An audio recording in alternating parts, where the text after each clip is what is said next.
Bismillahirrahmanirrahim. Assalamualaikum warahmatullahi wabarakatuh.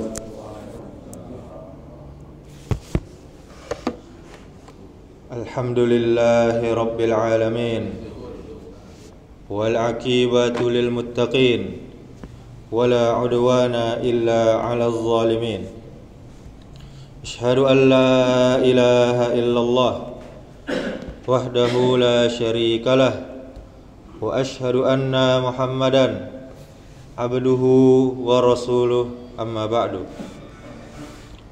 Alhamdulillah, segala puja dan puji hanya milik Allah Subhanahu wa ta'ala.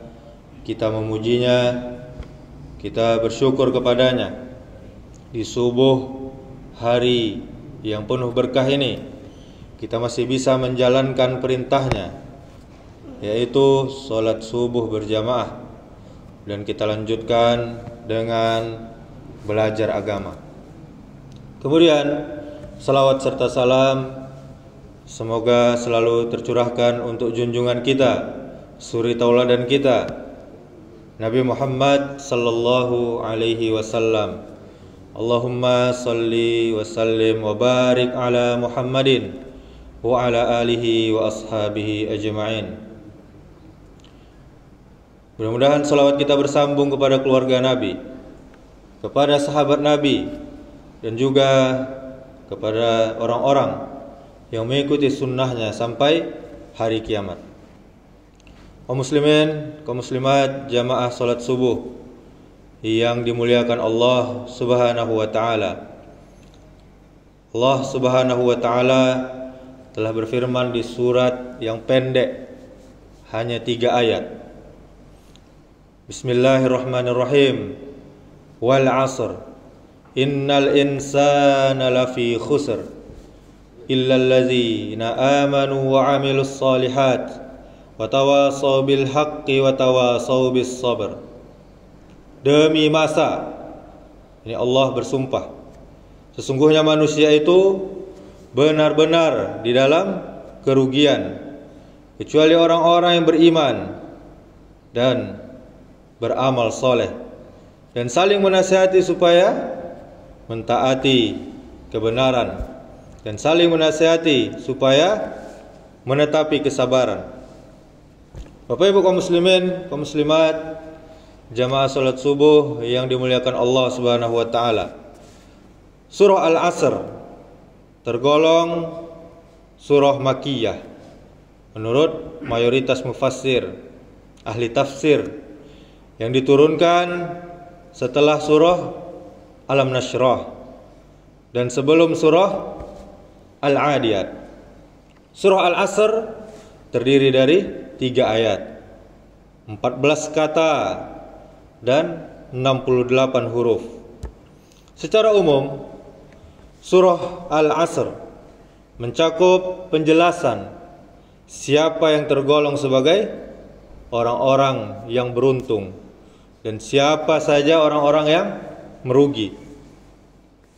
Kata Imam Ibnu Katsir bahwa surah ini adalah surah Makkiyah.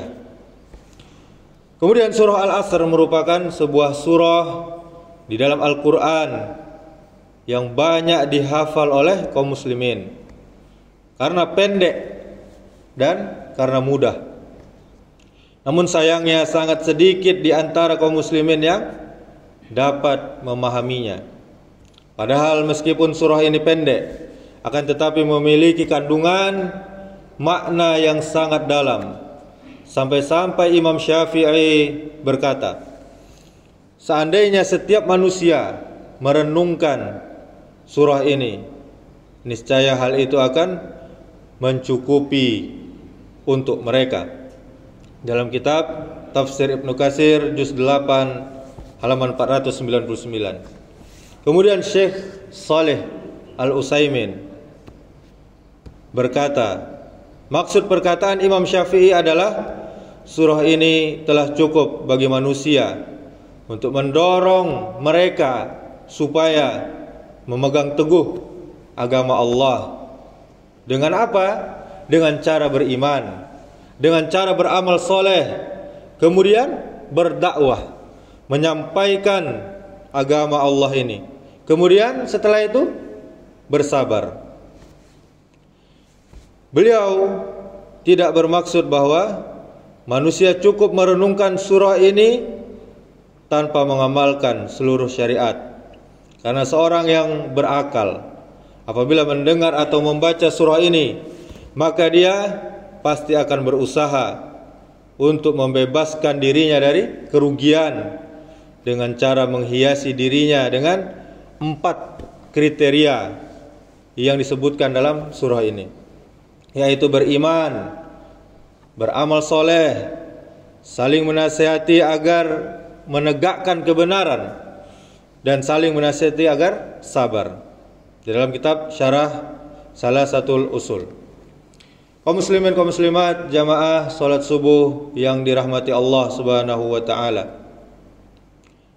Di dalam surah ini Allah Subhanahu wa taala menjelaskan bahwa seluruh manusia benar-benar dalam kerugian. Kerugian yang dimaksud dalam ayat ini bisa bersifat mutlak. Artinya seorang merugi di dunia dan juga di akhirat. Tidak mendapatkan kenikmatan dan berhak untuk dimasukkan ke dalam neraka. Bisa jadi dia hanya mengalami kerugian dari satu sisi saja. Oleh karena itu, di dalam surah ini Allah menggeneralisir bahwa kerugian pasti akan dialami oleh manusia kecuali mereka yang memiliki 4 kriteria di dalam surah ini, yang disebutkan di dalam surah ini. Ini dalam kitab Taisir Karimir Rahman halaman 934. Kemudian kriteria pertama yaitu beriman kepada Allah Subhanahu wa taala. Kita tahu beriman kepada Allah adalah rukun iman yang paling dasar, yang paling utama. Dan keimanan ini tidak akan pernah bisa terwujud tanpa belajar, tanpa ilmu. Karena keimanan merupakan cabang dari ilmu. Dan keimanan tersebut tidak pernah akan sempurna Bapak Ibu jika tanpa ilmu. Ilmu yang dimaksud adalah ilmu syar'i atau ilmu agama. Seorang muslim, dia sudah bersyahadat, dia mengaku Islam, wajib bagi dia, fardu ain.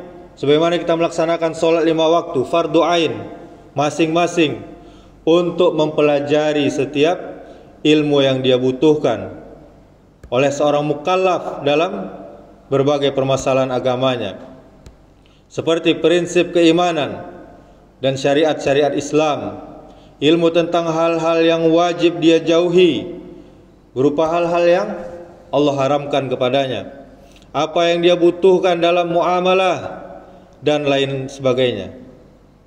Nabi kita, Rasul kita sallallahu alaihi wasallam bersabda, "Talibul ilmi faridatun ala kulli muslim." Menuntut ilmu adalah wajib bagi setiap muslim. Hadis riwayat Ibnu Majah dan hadisnya sahih. Kemudian Imam Ahmad berkata, "Yajibu an yatlaba minal ilmi ma yakumu bihi dinahu." Seorang wajib menuntut ilmu yang bisa membuat dirinya mampu menegakkan agama Allah Subhanahu wa taala. Di dalam kitab Al-Furu' juz 1 halaman 525. Maka Bapak Ibu jamaah yang dimuliakan Allah Subhanahu wa taala, sebuah kewajiban bagi kita setiap muslim untuk mempelajari berbagai hal keagamaan yang wajib kita lakukan. Misalnya berkaitan dengan akidah kita. Apa yang bisa membuat kita keluar dari akidah kita, keimanan kita, wajib kita pelajari. Kemudian kita pelajari tata cara ibadah, untuk siapa kita ibadah, dan muamalah, agar kita tidak tersandung dengan yang haram. Semua itu tidak lain dikarenakan seorang pada dasarnya dia tidak mengetahui. Seseorang itu pada dasarnya dia bodoh hakikat keimanan, sehingga dia perlu meniti tangga ilmu untuk mengetahuinya. Kemudian Allah Subhanahu wa taala berfirman, "Ma kunta tadri mal kitabu walal imanu walakin ja'alnahu nuran nahdi bihi man nasya'u min ibadina. Sebelumnya kamu tidaklah mengetahui apakah Al-Quran itu, dan tidak pula mengetahui apakah iman itu. Tetapi kami menjadikan Al-Quran itu nur, cahaya, yang kami tunjuki dengannya siapa yang kami kehendaki di antara hamba-hamba kami. Ini surah Asy-Syura ayat 52. Kaum muslimin, kaum muslimat, jamaah subuh yang dirahmati Allah Subhanahu wa taala. Seseorang tidaklah dikatakan menuntut ilmu, belajar agama, sehingga jika dia berniat bersungguh-sungguh untuk mengamalkan ilmu tersebut, bukan untuk mendebat orang lain, tapi untuk diamalkan ilmu tersebut. Maksudnya, seseorang dapat mengubah ilmu yang telah dia pelajari menjadi suatu perilaku yang nyata dan tercermin dalam pemikirannya dan di dalam amalannya. Oleh karena itu, betapa indahnya perkataan seorang ulama bernama Fudail bin Iyad. Apa katanya? Seorang yang berilmu akan tetap menjadi orang bodoh sampai dia dapat mengamalkan ilmunya. Apabila dia mengamalkannya, barulah dia menjadi seorang yang alim, seorang yang berilmu. Dalam kitab Husnul Al-Ma'mul. Kemudian perkataan ini mengandung makna yang sangat dalam. Karena apabila seorang memiliki ilmu, akan tetapi dia tidak mau mengamalkannya, maka pada hakikatnya dia adalah orang yang bodoh. Karena tidak ada perbedaan antara dia dengan orang yang tidak tahu, antara dia dengan orang yang bodoh, sebab dia tahu tapi tidak mau mengamalkan ilmunya. Oleh karena itu, seorang yang berilmu tapi tidak beramal tergolong dalam kategori yang berada di dalam kerugian, Bapak Ibu jamaah sekalian. Karena bisa jadi ilmu itu malah akan berbalik menggugatnya. Rasulullah sallallahu alaihi wasallam bersabda, "La tazulu qadama abdin yaumal qiyamati hatta yas'ala an ilmihi ma fa'ala bih." Seorang hamba tidak akan beranjak dari tempatnya pada hari kiamat hingga dia ditanya tentang ilmunya. Apa saja yang telah diamalkan dari ilmunya tersebut. Dalam hadis riwayat Ad-Darimi nomor 537, dan hadis ini sahih. Kemudian Bapak Ibu jamaah yang dirahmati Allah Subhanahu wa taala, kita harus berdakwah kepada Allah Subhanahu wa taala, mengajak orang kepada Allah.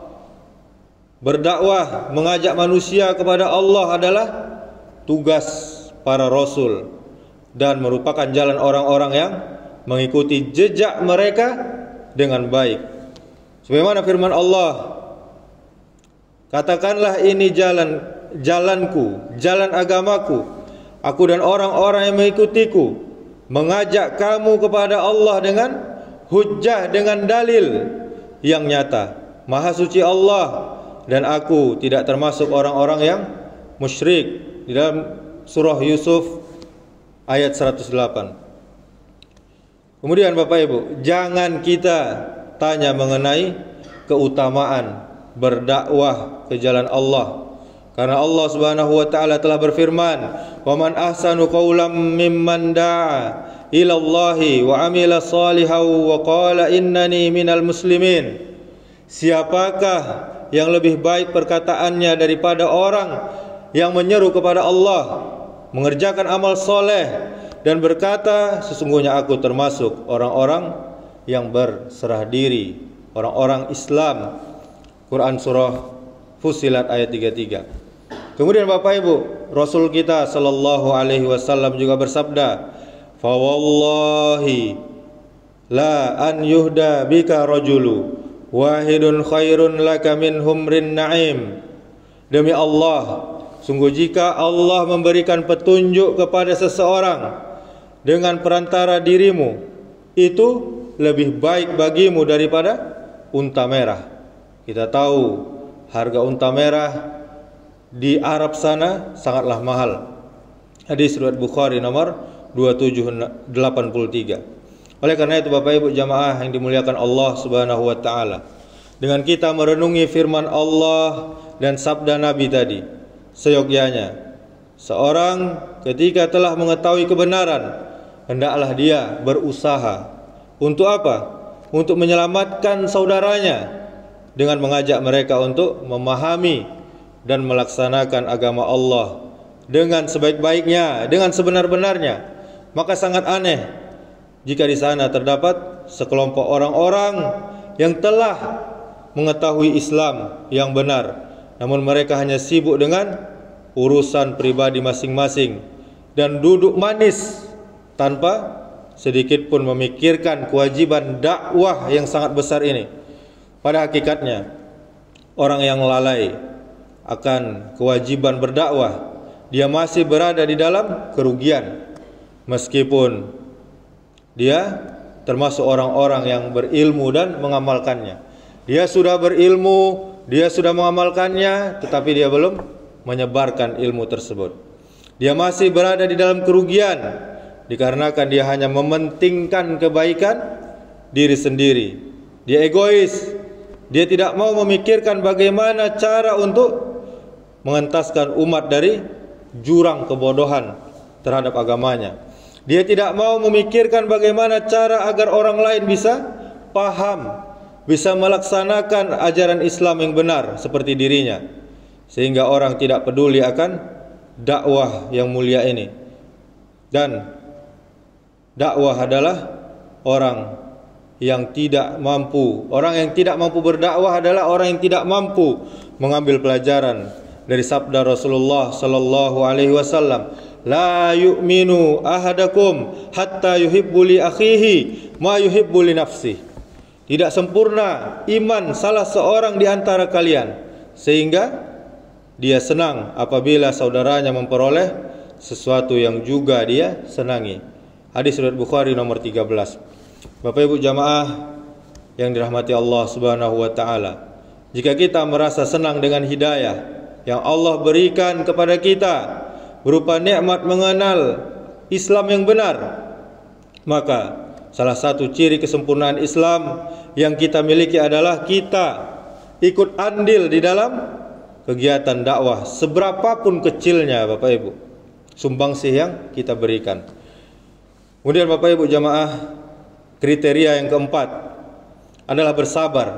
Bersabar atas gangguan yang kita hadapi ketika kita menyeru ke jalan Allah Ta'ala. Seorang da'i, seorang penyeru ke jalan Allah, pasti dan sunnatullah dia akan menemui rintangan di dalam perjalanan dakwah yang dia jalani. Hal ini dikarenakan para da'i menyeru manusia untuk mengekang diri dari hawa nafsu, dari syahwat mereka, dari kesenangan dan dari adat istiadat masyarakat yang menyelisihi syariat. Kemudian hendaklah seorang da'i menjadi pengingat firman Allah Ta'ala sebagai pelipur lara ketika berjumpa dengan rintangan. Allah Ta'ala berfirman, walaqad kuzzibat rusulun min qablika fasabaru ala ma kuzzibu wa'udhu hatta atahum nasruna wala mubaddila likalimatillah walaqad ja'aka min naba'il mursalin. Dan sesungguhnya telah didustakan pula para rasul sebelum kamu, akan tetapi mereka sabar terhadap pendustaan, terhadap penganiayaan yang dilakukan terhadap mereka, sampai datang pertolongan kami terhadap mereka. Surah Al-An'am ayat 34. Bapak Ibu jamaah yang dirahmati Allah Subhanahu wa taala, seorang dai dia wajib bersabar di dalam berdakwah dan tidak menghentikan dakwahnya sama sekali. Dia harus bersabar atas segala penghalang dakwahnya, dan dia harus bersabar terhadap gangguan apa saja yang dia temui di jalan. Allah Subhanahu wa taala menyebutkan wasiat Luqman Al-Hakim kepada anaknya, yang artinya, wahai anakku, dirikanlah solat dan suruhlah manusia mengerjakan yang baik dan cegahlah mereka dari perbuatan yang mungkar, dan bersabarlah terhadap apa yang menimpamu. Sesungguhnya yang demikian itu termasuk hal-hal yang diwajibkan oleh Allah Subhanahu wa taala. Kemudian Bapak Ibu, pada akhir tafsir surah Al-Asr ini, Syekh Abdurrahman As-Sa'di rahimahullah berkata, maka dengan dua hal, yang pertama yaitu ilmu dan yang kedua amal, manusia bisa menyempurnakan dirinya sendiri. Sedangkan dengan dua hal yang terakhir, yaitu berdakwah dan bersabar, maka manusia bisa menyempurnakan orang lain. Dan dengan menyempurnakan keempat kriteria tersebut, manusia dapat selamat dari kerugian dan mendapatkan keuntungan yang besar. Di dalam kitab Taisir Karimir Rahman, Bapak Ibu kaum muslimin, maka kita ambillah pelajaran dari orang yang lebih baik dari kita di dalam memanfaatkan waktu. Jangan kita menunda kebaikan hari ini, karena besok mungkin sudah tidak ada kesempatan. Bapak Ibu, waktu adalah ujian dan jangan kita sia-siakan. Berbahagialah kita jika kita orang-orang yang memanfaatkan setiap detik untuk beribadah kepada Allah Subhanahu wa taala. Karena apa? Kesempatan tidak akan pernah datang dua kali, maka kita manfaatkanlah sebaik-baiknya.